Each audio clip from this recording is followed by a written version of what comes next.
Things are getting troublesome in the Dragon Ball Super manga, as in the last few months, we've seen Goku gain sufficient control over Ultra Instinct, Vegeta master a technique using spirit control far beyond even his rival's capabilities, but nothing possibly more shocking than neither of those things being enough to finally bring down Moro, who, even after being weakened by Vegeta, still had one final trick up his sleeve. With all of the Z Fighters near death at his feet, Moro was seconds away from annihilating them all. However, this is when forbidden assistance finally made its way to Earth. Maris, the newest apprentice of the Angels, who had previously already been prohibited from interfering anymore in the Moro situation, seems to have disobeyed orders straight from the Grand Priest himself, having already played his hand once again by showing back up. The situation on Earth in the main timeline may seem too trivial for the gods to want to get involved in. However, in the story of Dragon Ball Super Kai, things aren't as dismissible. Murno, the former angel of the once dreaded Universe 13, has been having his way with things ever since showing himself once again. Once just a test in order to gauge the strength of the inhabitants of Universe 7, Murno's interest has since peaked ever since doing battle with Goku and Vegeta. For Murno, Vegeta embodies what an absolute destroyer should be. He's cold, unforgiving, and willing to do just about whatever it takes to defeat his opponent by his own means, always driving himself to shatter his own limits. Goku, however, not so much so, which caused Murno to momentarily dispose of him by sending him to another dimension, though he never thought Goku would find a way to escape on his own. While Vegeta underwent training with the Grand Priest, Goku, who found himself wandering this mysterious place, came across a peculiar elderly man who resembled the Omni King, though perhaps from another time even. Alongside him, another clone of Murno who puts Goku to the ultimate test, forcing him to battle with everything he has, but the game didn't end here. With Goku powerless before him, Murno simply requests that Goku answer a few of his questions. If he does, then he and his loved ones may be spared. But if not, he'll erase both Pan and Chi-Chi on the spot as he uses his portals to display them to Goku. With everything now out of his control and way too much at stake, Goku at that moment pushed himself to heights only seen once before and mastered Ultra Instinct once more, but that's not all. Upon his training with the clone of Murno, Goku also gained the ability to use his portals, which is how he returned to the main battlefield. Now, with both Goku and Vegeta at the very peak of their strength, teaming up may be the only way to defeat the Angel, or at least survive until Whis and the Grand Priest arrive once more. Dragon Ball Super Kai is coming to a climax, and if you guys have been enjoying the series and want to check it out for yourselves, the link as always will be down below in the description box. If you haven't already, be sure to have those notifications turned on down below to never miss a future upload, and if you've been enjoying all of the Dragon Ball content recently, consider leaving a like on this video as well. It really helps out a ton, guys, and it's always appreciated. Lastly, don't forget to follow on both Twitch and Twitter to stay up with me and all Dragon Ball related content, but without further ado, things are heating up extremely quickly in the battle on Murno's planet, as both Goku and Vegeta are now in the fight, and with Goku's new ability of creating portals identical to the Angels, they seem to have an unexpected edge now. "So what's it gonna be, Saiyans?" Murno says in a mocking tone. "That's not all you got, is it?" But Vegeta and Goku are far from done, as they give each other the same suggestive look, already knowing what the other is thinking. They both dash straight towards Murno, who doesn't seem to know just what they're doing at first, but his face quickly turns to shock once he realizes that Goku is actually creating a portal directly in between he and Vegeta that they both slip into before making contact with Murno, and then they disappear. Vegeta appears above Murno's head, sending him flying towards the ground, saying, "You should have never placed yourself in this situation, Angel. Now, you're gonna pay for everything you've done," Goku roars as he appears beside Murno, catching him with a kick that knocks him back. He regains his balance fairly quickly, but instead of worrying, Murno looks more excited and amused than ever before.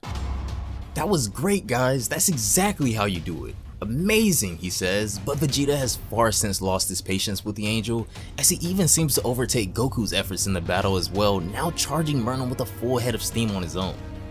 "I'll make you eat every word you've spoken to me," Vegeta says. "I don't care what you are."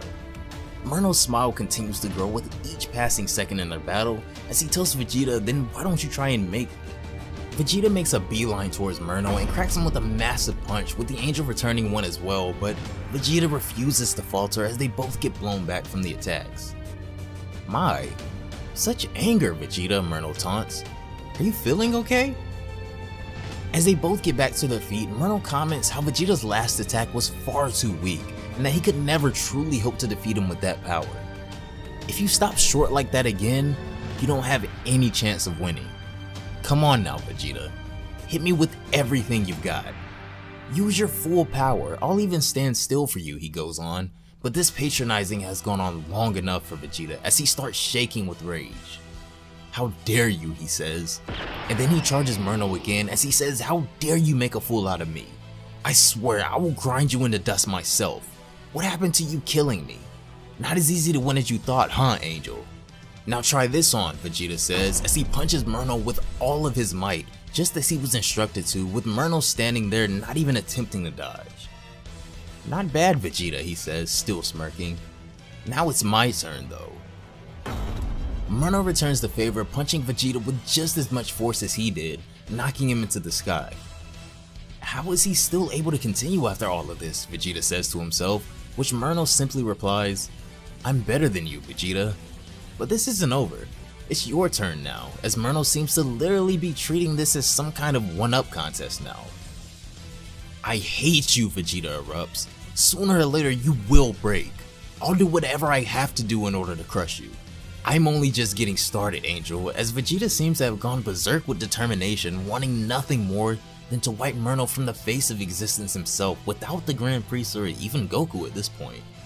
He throws another vicious punch, knocking Murno back, but he returns with another equally powerful attack. This rage of yours is the fuel to your power, Vegeta, Murno says. I admire that about you. Use it. Use the full resources of your Saiyan power. And do be sure to remember exactly what's on the line here. I don't care what you think, Angel, Vegeta responds, now with a sort of newfound confidence after his recent exchanges with Murno. You can never destroy what I've become now. I won't stop until you are dead at my feet by my own hand. Ha. Well, we'll see, Vegeta, Murno says laughingly, still overly enjoying this battle, catching Vegeta a tad off guard with his joking attitude, but he would love nothing more than to wipe that grin off of his face. Whoa.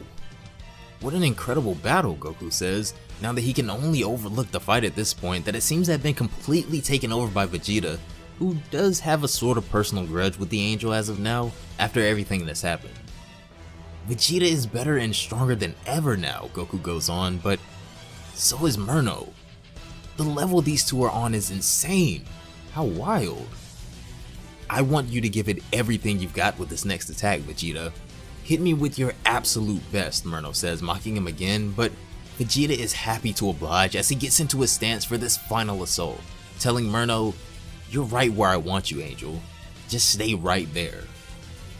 Both Murno and Vegeta clash with their maximum power, but Vegeta, however, is driven by much more than just the love of battle at this point, as their battle causes a colossal explosion in space, sending the both of them flying opposite directions. How absolutely incredible, Murno says, now lying on his back in the crater created by their collision. I would have never expected for this to be the outcome. I can't remember the last time I had this much fun in a fight, he says, now gazing at the stars overhead. Warriors of the 7th universe, huh? What truly fascinating creatures they are. Their ambition, their determination, all of these factors are truly admirable, and they possess unbelievable power and great potential. This is single-handedly the greatest entertainment I've ever had, he says, with that smile still never having left his face. If only we could do this forever, he says, still gazing at the skies. It's a shame these creatures have to die. Otherwise, I would fight them until the end of time myself. But I guess this is the end. Isn't that right, Father? Murno says, as above him, the Grand Priest and Whis have finally infiltrated the barrier along with Buu and Frieza. It's over, Murno. You failed. And now, you will face final judgment, the Grand Priest says as he descends upon the planet. However, with one final act to this battle, things may not necessarily be over yet, as Murno's true goal is still the Omni King.